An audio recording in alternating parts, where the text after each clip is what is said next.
Today on the breakdown, we continue our path of walking, looking at the roses and watching high-stakes poker and the crazy, crazy hands that Humboldt Mike and Sameh play against each other, because it's just like an endless spool of them, it seems. And we have yet another one today, one that some people are calling the best hand of the year.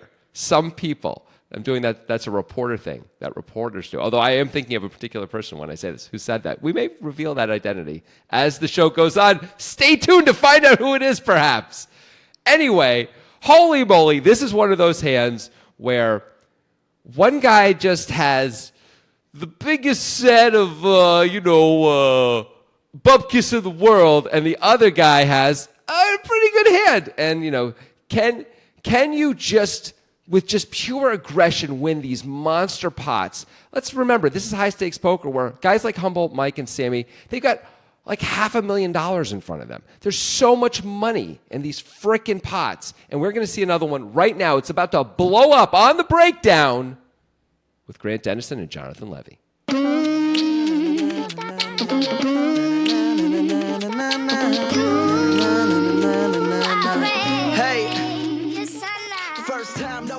What's a bubka? I was trying to get out of the cul-de-sac that I worked myself into there. Yeah. Which I realized, cul-de-sac. Oh, yeah, I see what you're doing. You're making a genitals reference. I was talking about the bubkas, baby, the bubkas. I was like, I probably shouldn't say that anymore. That'd be bad. So I better find a way out. And I didn't have a lot of time. So, we were just asked at a meeting 2 days ago about our ads, but similarly to the openings. Like, so how much do you guys write those ads that when you do ads for sponsors and stuff like that? And we were like, we write 0% of those ads are written. We just do them, right? Haven't written a damn word in my life. They didn't let me graduate third grade. Yeah, and that's certainly true for the openings as well. Like, I'm certainly not planning these out or writing them. I guess there was a few years ago when I would think of like, what's the opening, like what kind of theme are we doing today, But even that at this point is shot to hell, and I just hit record and talk, and we go where we go. Yeah, and that's good. That's what we want. Do we not miss the old days when I would talk about Antares 17? The moon slowly rising over Antares 17 and the space battle that Barry Greenstein was in with someone else. I feel like he's not firing lasers, he's firing poker chips. I feel like you can do that without preparing. So I don't think that needs any old days. We don't need any old days. Fair enough. The old days are for the past. Let it be. Okay. Let it be. Powerful. Yeah. Powerful. Beatles. Something that is related to both the past and writing, though, is we do have a book that we wrote. We never mentioned this, but it's true. It's called How Can He Fold? I was visiting my family 2 weeks ago, and I was having breakfast with my dad and his wife, and I mentioned the poker book, and he said, "You didn't? What do you mean? You wrote a book about poker?" I'm like, "Yeah, I wrote a book about poker like years ago." He's like, "I have your other book. I don't have that one. When did that come out?" He had no idea that I wrote a book. That's how bad we are at this. Yeah. Let's tell the people. It came out 5 years ago, but it's still relevant today. How Can He Fold? Incredible tournament hands, broken down decision by decision. Get it on Amazon. It's actually a pretty fun book. It's a great book. Tournament hands that have been played. We start from the least complex and end up on the most complex hand. It's fun. Enjoy. It is. Also, there was that poker book tournament. Like, what's the best poker book of all time? And we actually finished in the top 8 with that book. Yeah, we made the Elite 8 out of 64. It was pretty good. And we got beaten by eventual winner, The Biggest Bluff, which is like, what are you going to do? We ran into a buzzsaw. Like, it's not. We ran into the New York Times bestseller. I mean, it was like a cross-genre hit. What are we going to do? Yeah. I remember seeing that in the bracket. I was like, we're never getting out of the 8. We're never getting out of the Elite 8. It's a miracle to make the Elite 8, maybe, but we're never getting out, Yeah. We had some upsets along the way, I think. But, the people love the book. What are you going to do? It's a great book. Yeah, what can you do? It's a book that should be read by you, the listener of this podcast. True. Or viewer of this podcast. Because that's what we do. It's a visual medium now, I guess, in the modern era of podcasting. The Kelsey brothers made me put my face on the screen, I guess. They're like, everybody's got to do it. So here we are. Right. Now you have to add about 150 pounds and grow a beard, and you'll be all set. I'm working on the 150 pounds. The beard is slow going. You can do it. I've seen it. Yeah. Yeah. It's not an impressive beard when it happens, but when paired with the long hair, it worked, It worked. I mean, I'm sad that we didn't have this going with the video and the YouTube like this when we were doing that. I think it was all like, I don't know if we have any video of you with that look. Or not very much, right? I know where there's video of this, and not to say you should stop this and go look at that channel, but one time we've been on the Rec Poker podcast, I think 3 or 4 times, and one time that we were interviewed on there, I had the long hair. Oh. So if you have the wherewithal to go find that, and you really want to see me with long hair. And I know you're looking at me right now. You're like, that's not going to work. That's not going to work. But then you see the long hair and you're like, that fucking works. That's what's going to happen is you're going to see that and you're going to see this current Grant and you're going to be like, wow, that is a big drop off. Like, thank you. He looks like a guy who's, you went from Jim Morrison to a guy who like clearly is mowing a lot of lawns, like, you know, for your family. Like, I actually am going to mow the lawn today. You look like an air traffic controller, you know? I mean, like, it's really because I have headphones and a hat on. It's because that's the only reason. That's not the only reason. No, it's not the only reason. If you had your hair and beard, you mean ground traffic controller, by the way. I know you mean ground traffic. controller. I do not. You mean do I? You mean air traffic? Yeah, like the guy in the tower who's like talking to. No, I didn't. I was thinking the guys with the orange vests. I did mean that. Yeah. Yeah.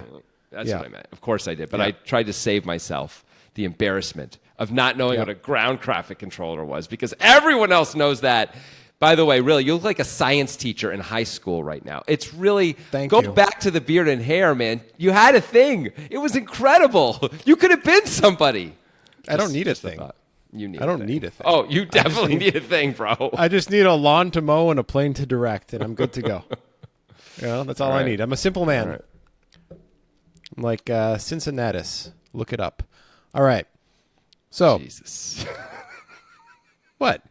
Cincinnatus. Look it up. I'm not elite. I'm not like arrogant at all. Oh God. Ugh. I've just gotta. After this thing, I'm gonna go take a shower just to get all the grime off me. I think probably you're going to go take a shower because I know the frequency of your showers, and usually you probably need one. Is my guess. It's time. Yeah. All right. Let's get to the hand. All right. Which was suggested by me. I got back from playing poker yesterday. I cranked up the old high stakes poker, poured myself a beer and watched, and I saw this hand and I was like, we're doing that hand. Let's do the hand.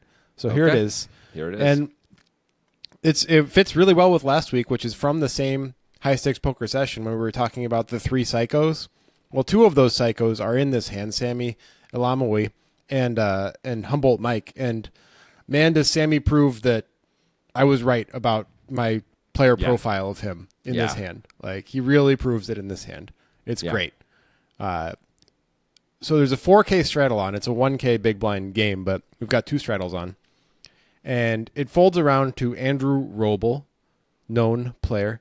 Also, a thing interesting, just real quick aside, with Robl in this episode of High Stakes Poker, they did one of their short little interviews with Robl. Apparently, some news article mentioned him as the best poker player in the world. So he addressed that. He's like, it was very nice that a news article said that, but I am really bad compared to the guys who are playing the 200K buy-in tournaments and stuff. The difference is that I can get into these games and they can't get into these games. Wow. Because people know that I'm going to set up a fun game with good action and it's going to be a great time for everybody. So I'm not the greatest poker player in the world. I'm just the guy who gets to be in these games. He actually said that on TV. Yeah. That is amazing. So Robl's whole thing is like, I can get the whales to play and the whales are willing to play when he calls. I wonder why. Yeah, I don't know. What does he do that allows that? Because it's such a good setup for him. It's not a great setup for the whales. It's really interesting. I guess the whales want to play anyway, and it's hard to play at those stakes with just other whales. I guess he gets to be like the token pro who they say they played with. I guess I don't know. He's affable. He's nice. He's a nice guy. He like makes you feel okay if you lose. He makes you feel good if you win. Like, he doesn't have like a great super fun personality though, like other people do. I mean, JRB, I guess, is really that. Maybe it's because the pros want to play with JRB, and the promise is I get JRB in the game too, most of the time, right? He's not in this game. Well, Robl is like mild and easygoing too, at least. You know, that's he's not nice. Abrasive at all. That's true. Yeah. But it is wild to me that they allow this. You know, like why can't Bill Perkins, Sameh, Humboldt Mike, Jennifer Tilly just all get together and have their own game? You know. I mean, they allow this enough that he's saying it on the most popular show on Poker Go. Right. Like, exactly. He's actually just saying it out loud on the most popular show on Poker Go. Right. Yeah. Yeah.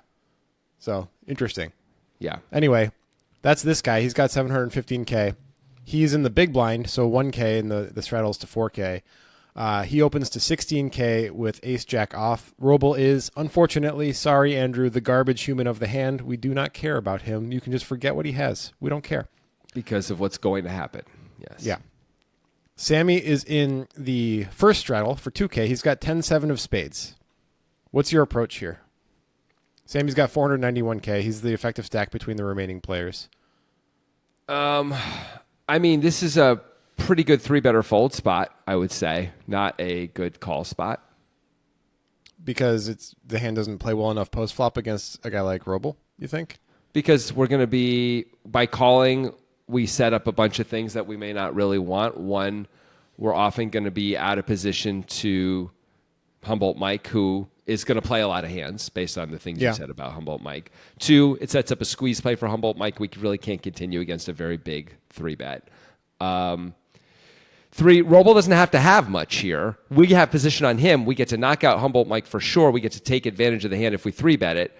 I don't like it as a call. I think it's fine to 3-bet. I think it's fine to fold. You should probably do a mix. What do you think? I like your thoughts. But I think I just want to add some call to the mix. Oh, okay. I agree that fold can be part of it. Yeah, but I'm okay with a little bit of call here. How come?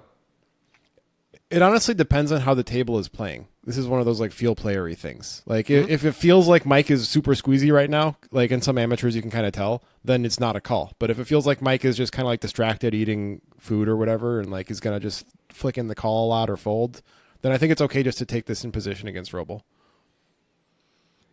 I mean, we are in position, which is nice against Robl at least. But our hand is not that great either. It's like do you have hands? Do you have hands in the spot that you don't want a 3-better fold? Great question. I think I can come up with hands for sure. I think they're just better speculative type hands than this. So like small pairs make sense. I think 10-9 suited plays so much better than this hand.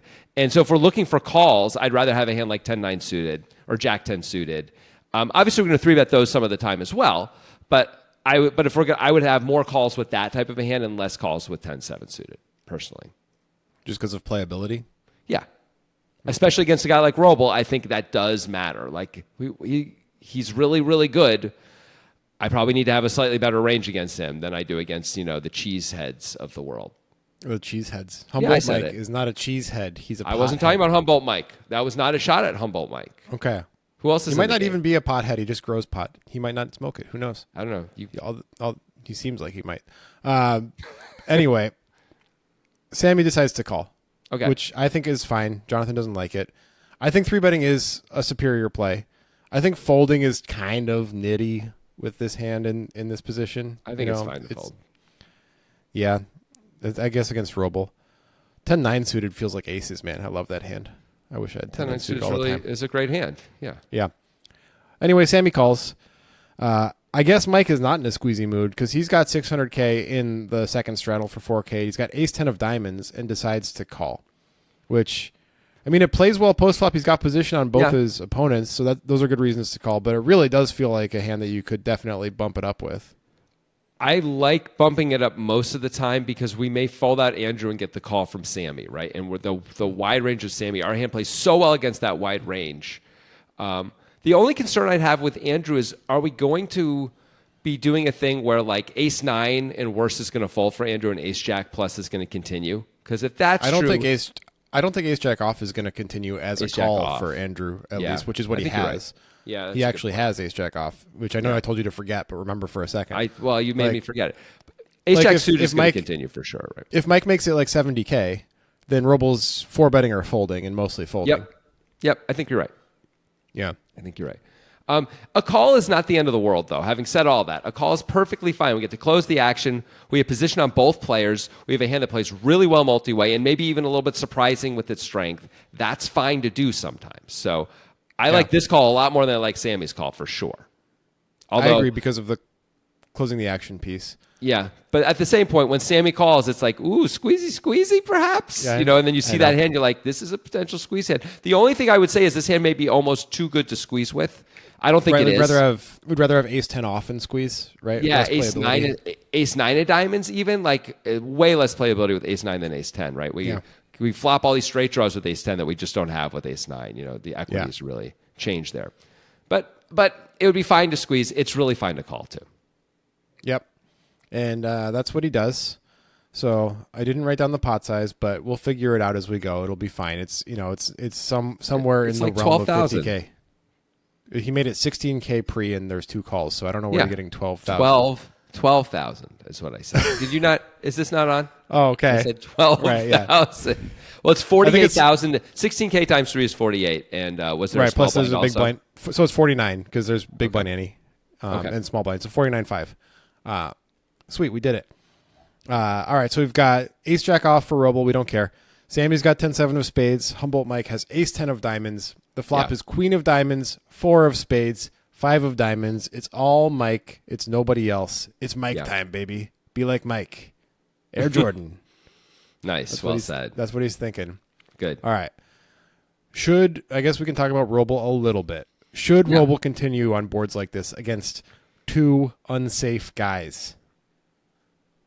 Out of position especially, I think I like just checking against 2 guys who are probably not going to fold to c-bets that often. Like someone's going to stick around with any kind of anything and may make plays at us later and all that. Like we just are going to flop so much better. If we were heads up, I think we should probably continue.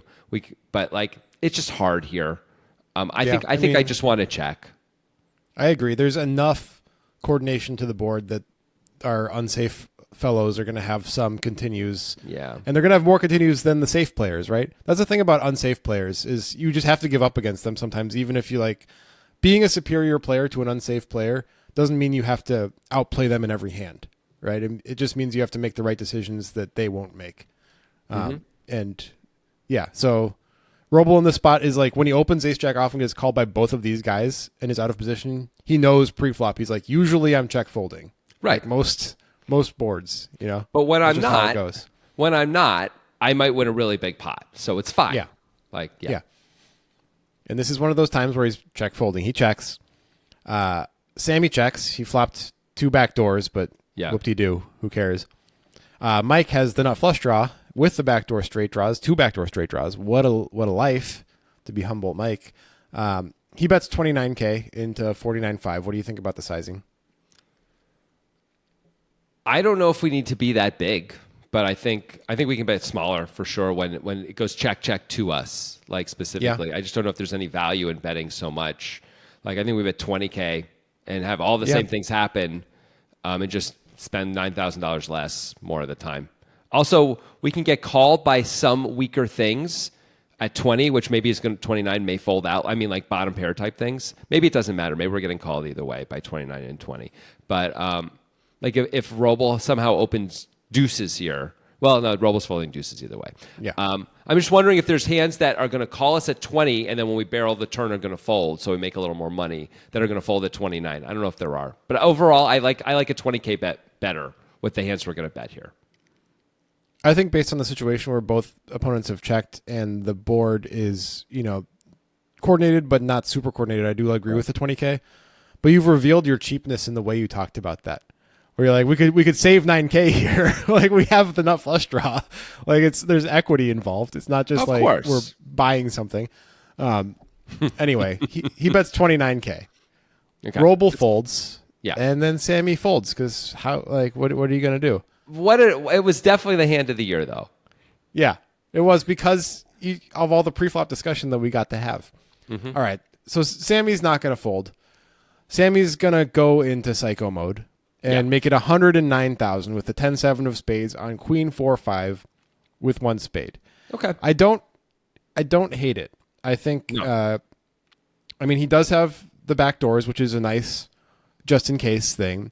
Mike could have a lot of stabs when he's in position. Exactly. And Sammy could easily have a set of 4s or a set of 5s here. He could and would likely play it in a similar fashion. And 4-5 suited. Yeah. Maybe because he's Sammy, could he even have hands like queen 4 and queen 5 suited? You've been watching. I have. Yeah. Yes, he can. Okay. So he's got a bunch of 2 pairs, a bunch of small sets. Obviously, he has draws too. I don't hate this at all. I agree with you for both the reasons. When Humboldt Mike bets here, we were just saying, we expect he's going to get a lot of folds by betting even 20K. We think that's just going to work most of the time, right? When it goes check. So like I think this is perfectly fine and a good play, and it's going to work a lot. And Humboldt Mike could just have 2 8s, or he could have nothing at all. Yeah. Right. So the problem for Sameh, I think, theoretically here is if his image has been recognized by Mike, it can be problematic because whether or not you can have all of the value available on the board, which we just described that Sameh can have a lot of it, if you are so unbalanced towards bluffs, you're really kind of beholden to if the board allows you to have enough value to make it make sense anyway, right? Like even if you can have all the value that makes sense besides queen, queen here, it's still not a board that has that many value hands on it versus like the Jack 10-9 or Jack 10-10 type board.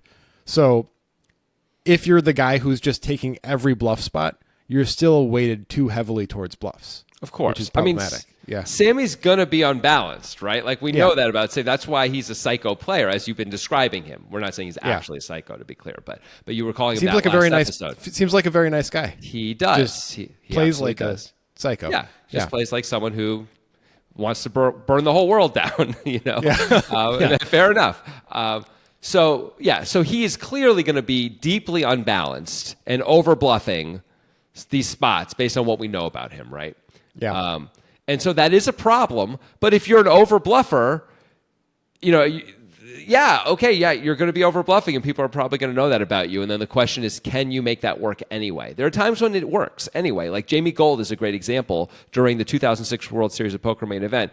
It was very clear he was bluffing a lot, and the situation was set up for him to be able to get away with that.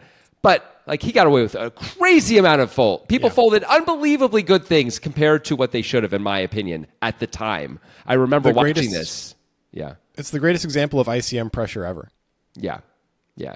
And he didn't even put he didn't even put super hard pressure. He just put some on. Every hand he put some on, and it was enough by the river. It'd be bet call on the flop, check on the turn. He'd bet the river, they'd fold like every time. It was incredible to watch. It was incredible. Yeah. Anyway, so you can get away with it. And there are cash game players, too, who absolutely are known. Michael Mizrachi comes to mind now. I know he's a tournament player, but he's also a cash game player. Yeah. Where, they're known for playing a million hands and being kind of nuts and all that, and they make it work, right? So Mizrachi is going to be over bluffing, too, but he makes it work. So you can do it, but you have to know that's part of your image at least and understand that's a piece of it, right? Right. So this goes back to the last hand we did with them, too, where Sameh flopped top full house, or not top, the second nuts, but the effective nuts in the hand with king queen on a king queen queen board, and check called 5,000 on the flop and check called the turn. And it's like, Sameh, you're known as being an over bluffing guy. You have to bet these hands. You can't check them. Yeah. Right. So with all of this known about Sameh, I think it makes Mike's decision pretty obvious. Like this is such an easy jam now for Mike, right? With the ace-10 of diamonds. If Sammy's over bluffing and we have a hand that even when we're called, we're okay. Like, this is a jam. We don't want to put ourselves in a weird spot in this hand.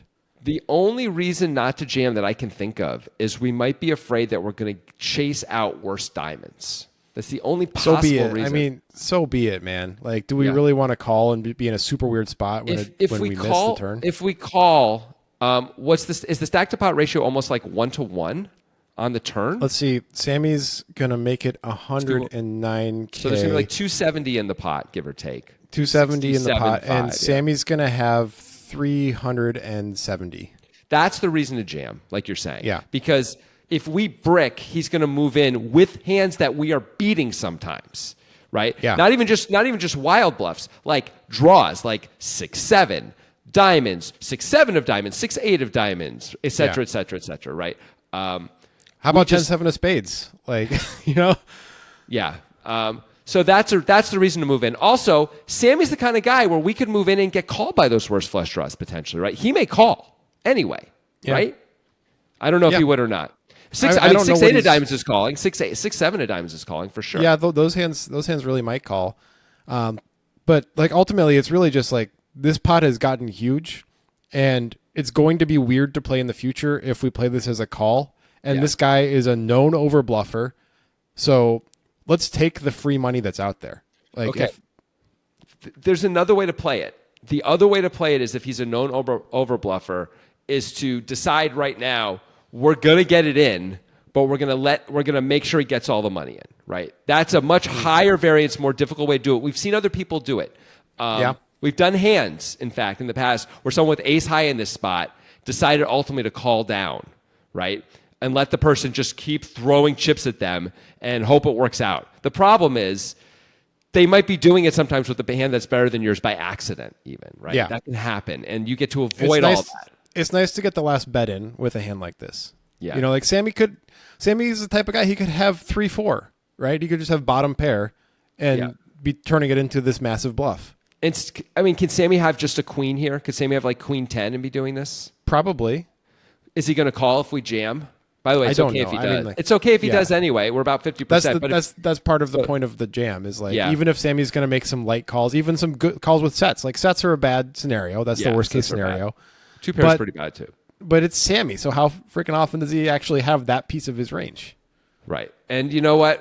Right. It's such a small percentage of the time that he has these truly monster hands, right? And you may be able to sit there and think like, I don't think he has queen 5 suited or queen 4 suited. And you might be right. I don't know. I barely watched Sameh play. You've watched him more. So it's like I've just watched what high stakes poker shows me. So I don't have like extreme insight into it. I would guess that he has them. It feels to me like Humboldt Mike bets this 29,000 without a clear plan of how he wants to proceed in the hand. And, because like what you're saying is this is set up pretty well to jam. And I would think when you bet the 29K, we should already be thinking like, all right, if we get check raise, we're just going to go with it. Like, right? Like, whatever. Like, it's good enough, and that's that. Like, if Robl has queen, we're 27%, but we still win sometimes. But like, fuck it. This is a hand I can go with, and I'll have fold equity. That's a pretty great combination. And the thing I don't want to have, like you're saying, is to be in a spot where I call, I break the turn, and now I have no equity. They have fold equity against me, right? They can overbet. They can essentially move in on the turn, and I'm forced to frickin' fold this hand at least most of the time. Maybe I decide to get stubborn and call, but pretty much I'm going to fold, right? And it sucks. Yeah. So I think you can make that plan against Sameh for sure. Robl, it's a good enough hand that you can do it against Robl too. I would be a little bit more cautious. I think you could mix some calls in against Robl. I think against Sameh, it's a pretty obvious jam. Right, because Robl's only going to have things that have equity, right? He's not going to have nothing at all. Although he could have the 2 backdoor play, I guess, once in a while also, right? Once in a while, but mostly not. Mostly he's going to have a better hand, especially against a guy like Humboldt Mike, who, as you said, was also a psycho. In fact, our video that came out about these guys last time is called 3 Psychos, I believe. Yeah. There's scales of there's a scale of psychosis though, and Sammy's a little further along than Mike is. Right. Anyway, Mike does not jam. Okay. And I understand. It's like you don't want to lose him in case the flush card comes in and you both have a flush. And there's a few reasons that you want that to happen, but jamming just feels like the Occam's razor play here. It feels like the easiest thing to do. It feels like it just can't be wrong in theory. And it probably is massively plus EV in this spot. Also, if you both have a flush draw, the flush card just isn't going to come in that often, right? There aren't that many cards left. There's 7 diamonds left in the deck here, We're like at 14% for the card to come in on the turn. Sure, it'll happen once in a while, but not enough that we can make plans for that in this kind of huge spot. It's already a huge spot and about to get huger probably, right? In fact, I can tell you it is because it's a breakdown hand. It's like one of the first principles that I learned when I was becoming a better poker player is that like when you have a draw, the fold equity is a really big part of how you make money with your draw. And this is an exact spot for that. Let me say this. There are some players who are tight enough that when they check raise here, moving in is a terrible idea. Of course. And it's an absolute call because they're never folding in a million years and they always have you beat. And so of course, what you're doing, of course. So then what you're doing is you're paying $80,000 as Humboldt Mike to see if you get there on the turn because they have a strong enough hand that they'll probably pay off to some degree even when the diamond comes in also, right? That is, by the way, the other piece of all this, though, of moving in now. Not only do we have fold equity, but it ensures when called, we actually get paid when the diamond comes in instead of someone check folding. Yeah. It's just another reason to raise a lot more, to get into it with these flush draws. Yeah, well, against Sameh for sure. Oh, yeah. Anyway, Mike calls. That's what happens. It's not like a terrible play. It's just not my preferred play. We could really decide to call turn shoves on bricks, as Mike here, and then it's a fine play again, right? Then like we're basically, It is. Except we lose the fold equity, and we end up losing to like a pair of fours sometimes. I mean, like one pair of fours, not a set of fours, right? Which would be kind of a disaster. Yeah, I mean, I think you said it right before. It's the higher variance route, but it's also a viable route. It's like okay to do that, you know. Yeah, I prefer jam. Mike decides to call. The pot is $267,000. Sammy's sitting there with 10 high, and Mike's sitting there with ace high, although a very good ace high. The turn is just death for Sammy. It's just the end of the line. It's the jack of clubs. There's no hope now. It's a queen 4-5 jack with 2 diamonds, and that's the only flush draw. All right, we gave it a shot. Let's pretend we're not a psycho for a second as Sammy, and we took because you and I would make that play a lot of the time, the 2 backdoor play there in that setup. That's that specific spot, yeah. But we didn't. We got called, which is bad event number 1. Bad event number 2 is we're now drawing dead to a lot of the hands that called us. So that is a bad event. Also, bad event number 3. That is not a card that should scare off our opponent in any way. Like if we were going to continue on, even if it doesn't impact us, like a diamond could be a card that we could try and get a queen to fold on. Turns out to be bad in this case. But the jack, I mean, if we bet again, we're repping the same range we were basically repping before, but he didn't fold. So that's not great, right? Like, yeah. So. I mean, poker is a game where we often have back and forth about like the level of planning involved in a hand versus the execution on a street by street basis.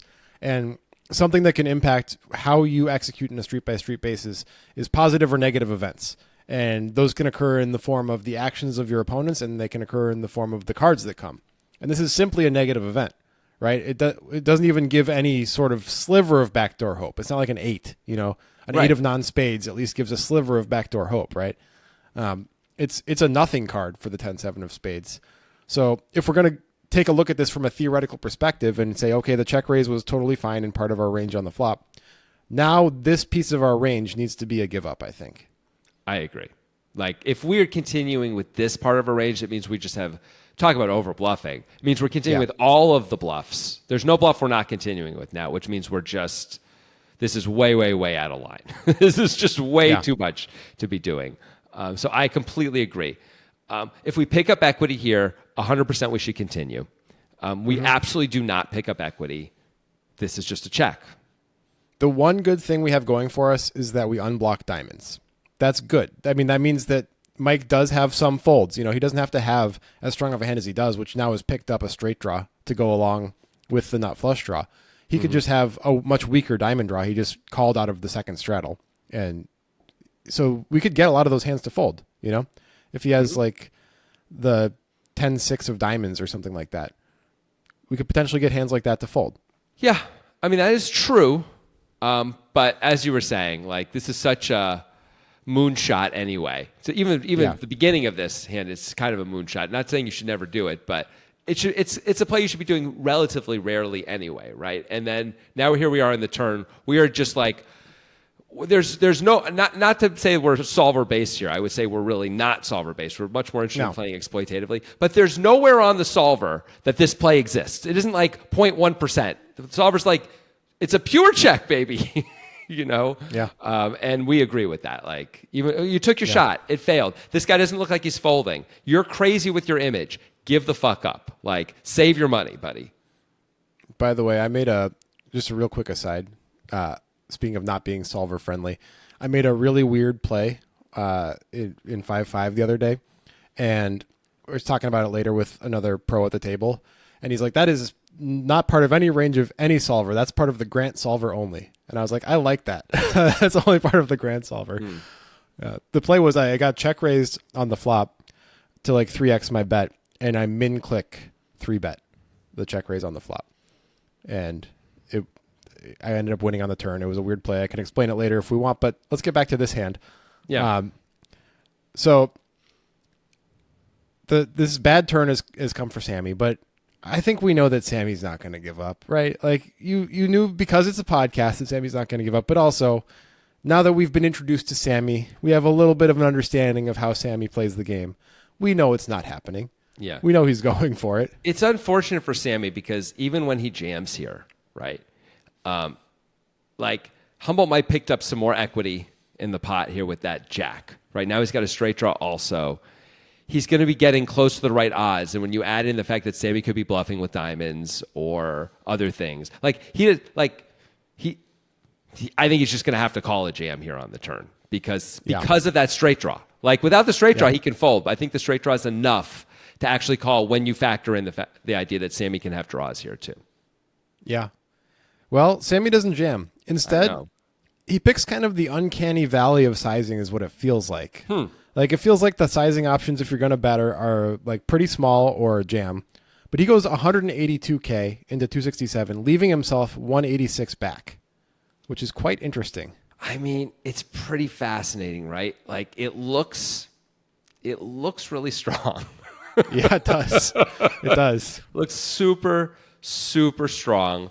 And I think he's doing it to save the money where if he's going to get snap called or get jammed on here, he like saves the last 186K or whatever it is, 180K, because it's sort of the same idea anyway. When you bet 180, you got 180 left. The guy calls, you're basically, I mean, like the guy's probably going to move in with all the hands he's going to call with anyway here, right?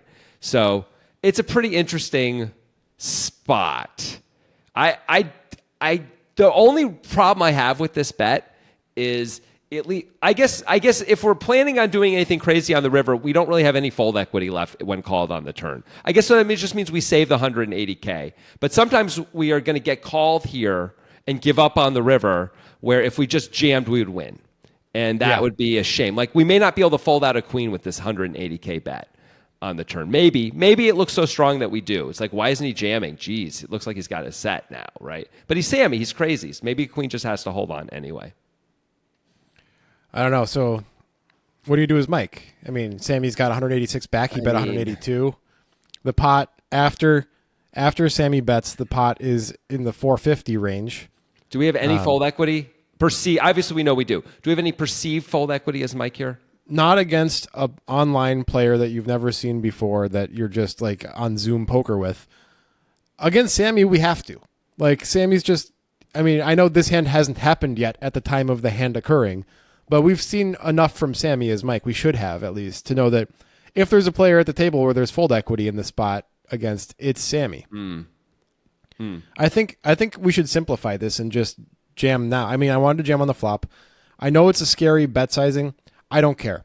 It's Sameh. We have 2 nut draws. If we get called, so be it. It's a cash game. Yeah. It's not a tournament. It's not like a huge ICM spot. I think moving in is way better because there is a nightmare scenario that can happen, right?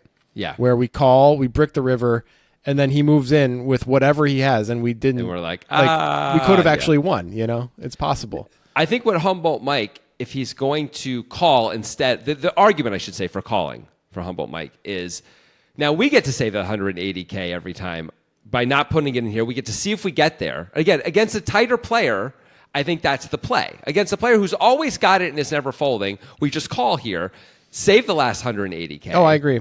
If there's no fold equity, there's no point of moving in. Right. So we have to believe there's actual fold equity. Now, if there's actual fold equity, I mean, once in a while, Sameh may have bottom pair and be doing this. So again, that's the point of moving in rather than just calling, right? We get to knock out those like weird, mediocre hands that, because if it goes check on the river and we lose to a pair of sevens, it's going to be kind of devastating, right? When we absolutely win all the time by moving in. By the way, us moving in also looks super strong. So we could fold out. I don't know. Actually, I don't know if we can fold out a queen from Sameh or not. I don't know if he's just going to call anyway. But it's one thing to be the crazy guy who's betting. It's another thing entirely to be the crazy guy who calls when someone chips it in. My guess is Sameh isn't going to be super quick to call with just top pair. And if that's true, that's pretty good. Even if Sameh has a set or has queen jack, we have lots of outs, right? If he has queen 10 or king queen, we've got a million outs. We've got our ace, we've got our straight draw, we've got diamonds. If he has 2 pair or a set, we still are like 30% to win the hand, even when called. So the price isn't that bad. Anyway, I was saying we were going to call it jam. So you're right. We could simplify things, make sure we get paid when he has a hand, fold them out when he has a slightly better hand than ours that's going to fold, and also make sure we don't get bluffed on the river. All that's handled by jamming right now. Yeah, I mean, sometimes the hands of the poker gods just move us in a path, right? Yeah. And the path here is just like, this is a hand that we're all in with. That's okay. You know, whether it was the flop or the turn, we're all in with this hand. Let's just do that. That feels like the easiest thing to do. I mean, the jack really feels like the gods are like, go on, get it in there, son. Yeah. Go ahead. Yeah. But Mike instead decides to call. Yeah. Which, you know, I understand where he's coming from. It was a lot of the initial thoughts on this turn is like, this is a scary sizing, actually. Like, maybe we don't have fold equity is what it feels like. Yeah. But as outside observers who are doing a podcast about this for 45 minutes, it's a lot easier to see this than when you're in the heat of the moment playing for massive amounts of money. Whether or not it's massive amounts of money to Mike, I'm not sure. It's probably significant enough, right? This is a lot of money. How much money is there in weed? Probably a lot. But probably a lot. Yeah. But like, I get where he's coming from with playing this more passively. I understand why it feels like you might just be lighting money on fire if you put the rest of the money in either on the flop or the turn, because that fear is there. But when you take the stark, cold light of day look at it and our opponent, we have to put the money in at some point. On the flop or the turn, we have to put the money in. Probably on the flop, because we're in some ways we're sort of, lucky is the wrong word, but a little bit lucky that we picked up equity on the turn and he didn't jam on the turn, right? Because if a 4 comes on the turn and he jams, we just have to fold, right? So like, instead, like you said, the gods of poker made it easy to move in. We just have to move in and see what happens. And it's okay. It's okay to get called and lose. Yeah. It's fine. Yeah, that's the point of it being a cash game, not a tournament, right? Like, that's not the point of it, but that is a factor of a cash game versus a tournament. It's just one long game, right? It doesn't matter how you're doing for the session. It doesn't matter if you win or lose this particular hand based on your stack being there or not, right? It doesn't matter if you go to 0 because you can buy more chips. Yeah, and you are rich enough to be able to do this if you're Humboldt Mike and you're in this game, right? He did put in $180,000 on the turn, right? Like, yeah.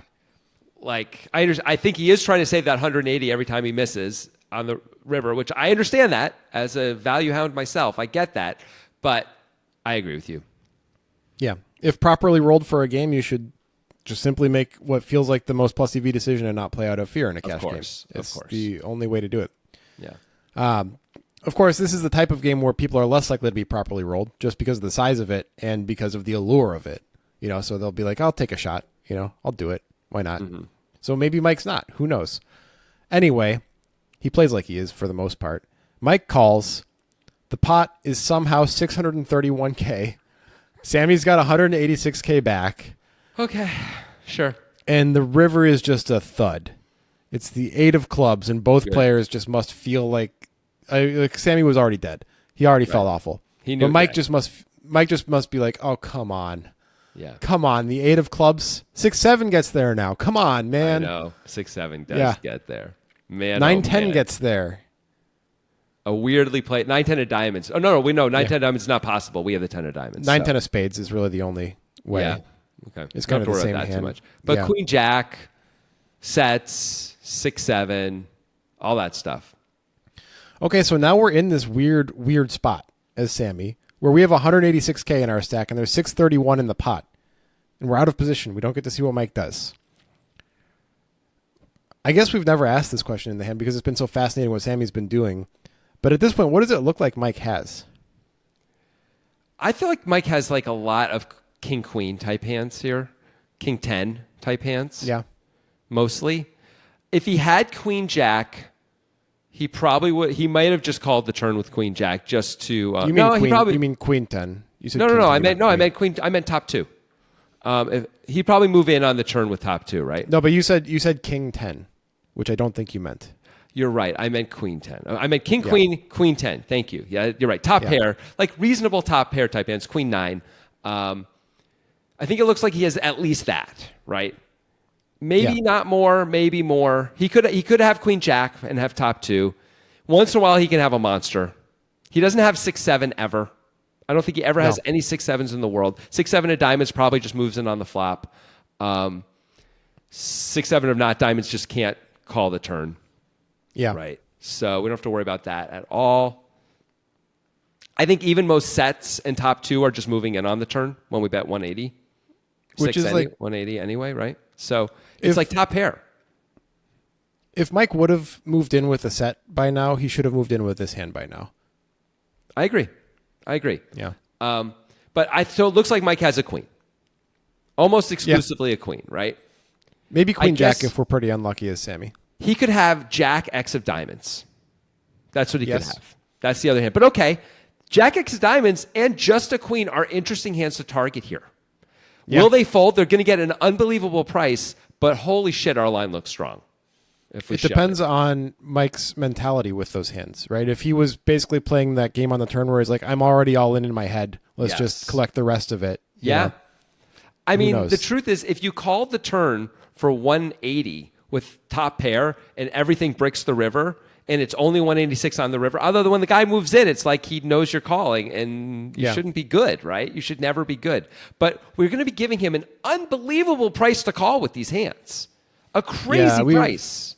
We've all been in this spot that Sameh's in. Not exactly this spot, but this spot where we're bluffing the turn, usually with more equity than Sameh has. And maybe the SPR is a little better. But we get to the river and we're like, well, the guy called the turn and the board didn't change that much. So this isn't going to work, right? Like, I just have to give up. And sometimes you go for it anyway, and usually it doesn't work, right? But, but the times it does work, it feels like a miracle. I think there's an in-between play here. If we want to think, we have to believe that Humboldt Mike has some diamonds and maybe jack X of diamonds even as well, but just diamonds, right? Like, I don't know how many of those are really even going to have king 10 of diamonds, ace 10 of diamonds, king 9 of diamonds, stuff like that. Exactly. Yeah. We don't even have to bet the full 186 to get those hands to fold, right? We should be able to bet 120, save $66,000. It's the same thing, right? I don't know. Let's make sure. Like, I mean, are they really going to call? For the size of the pot, if it's going to make a difference at all ever, let's make sure. Like, I want to bet the 186 if we're going to bet. It looks even stronger. I mean, it looks super strong either way. It doesn't really matter. Yeah. I don't know. I wonder if a jack folds for the 120 also. I think it probably does, but I don't know for sure. I'm not going to fuck with that. If I'm betting, I'm putting it in. So are we betting? Are we betting? Because we have 10 high, because we unblock diamonds.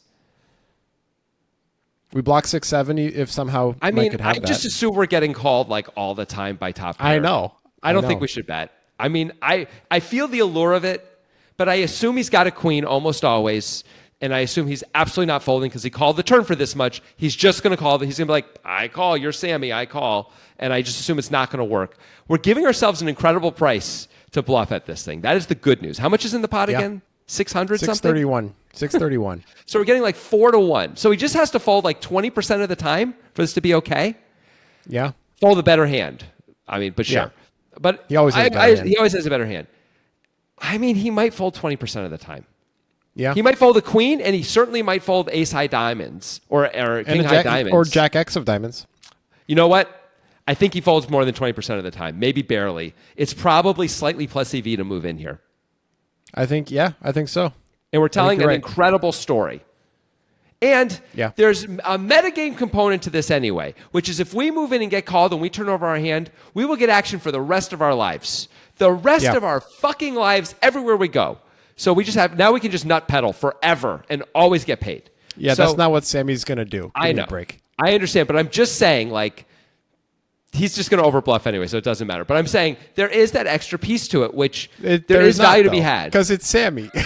Like, what are you talking about? Okay, there's no extra piece. You're right. There could be, but there isn't.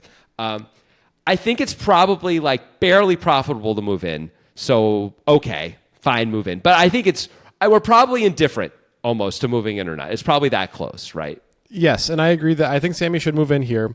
And he does. But I do think that what he did in this hand was attempt to light money on fire. I do not endorse this. Even this river bet.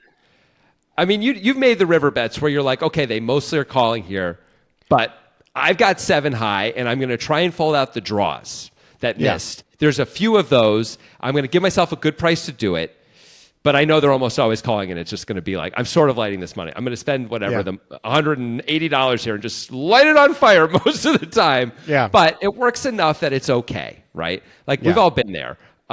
That's more or less where Sameh is. I don't know if he's there in his head, but that is where he actually is in the world right now, you know? Yeah, so I do agree with the river shove after we talked about it. I just don't agree with getting here this way, basically. Yeah, I'm with you. No, the turn is the thing, right? Yeah. So Sameh makes the shove. Okay, and, here we are. And this is just hell for Mike. It's not great. Can we consider calling? We can beat only diamonds. 6-7 Which gets diamonds? there. Yeah, which diamonds? Just random diamonds. It has to be random diamonds. King 9 of deuce. diamonds. King 10 deuce. of diamonds. No. There's no 10. King deuce of diamonds. King 9 of diamonds. 9 deuce of diamonds. No. King 8 of diamonds got there. Yeah. King 6 7 of of diamonds. King 7. There's not much. There's just not much there that we can beat anymore, right? Right. Like if we had a queen, we'd be unblocking these diamonds. We'd be like, good, he can have all the diamond draws. But we block the diamond draws pretty dramatically here, right? Remember, he also called from the small, from the first straddle. So that means he has a hand. All right, so we had a little bit of technical difficulties for a second, but we're back. We might look different if we're on video, but here we are, still talking about if Mike should call with this hand. Obviously, we just went through all of the diamond combos that Sameh could have, and there are not many. Also, those are bad hands to bluff with. I mean, this is just not the right hand to call with, right?